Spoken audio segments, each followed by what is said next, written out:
KCTV5 has learned the Transportation Security Administration has launched an investigation into a recent incident at KCI Airport.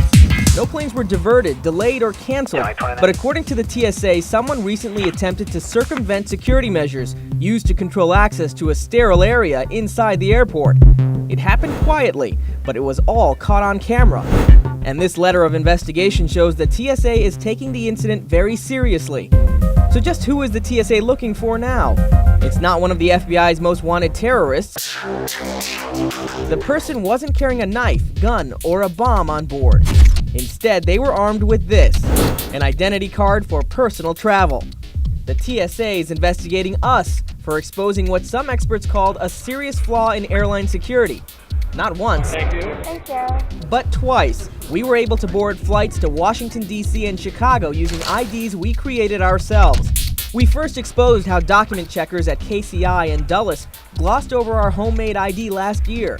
Oh, is this a Missouri ID card? The screener couldn't tell if the ID was real or not. I was looking for the name of the state and it doesn't say it anywhere. But he let us through anyway, and we were off to Washington. It's a huge vulnerability. At a minimum, questions should have been raised about this. But that was an airline screener. Since then, TSA has taken over document checking at KCI. So earlier this year, we decided to test again. Okay, who? I've never seen one.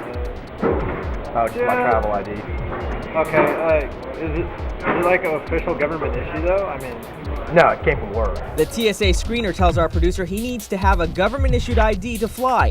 Technically, that's not true. On TSA's own website, the policy clearly recommends that ID be carried, but there has never been a public law requiring it.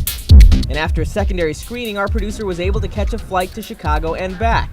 But a month later, the president and CEO of KCTV5's parent company received this letter from the TSA, informing us that we were being investigated for using homemade photo identification in an attempt to circumvent required additional security measures and procedures. It's an accusation attorney Jim Harrison finds especially interesting, given there is no rule requiring any ID whatsoever to board a plane. TSA is not necessarily looking for weapons or explosives. They're using our transportation network as a dragnet for law enforcement. He should know. He argued a lawsuit against the government that would have forced it to reveal the source of this so-called ID requirement. But the lawsuit was dismissed, in part, Harrison says, because the regulation requiring ID is shrouded in secrecy. They designated it SSI, or sensitive security information, and said the release of which would be detrimental to the safety of transportation. According to court documents, the details of the SSI shall only be disclosed on a need-to-know basis. In effect, TSA is saying you are required to abide by laws, but you aren't allowed to know what those laws are. One of the problems is that TSA's own security personnel don't understand what the law is because the law seeks to be so secret that TSA will keep it from their own employees. In fact, many people don't realize the origin of the so-called ID requirement didn't follow a terrorist attack at all.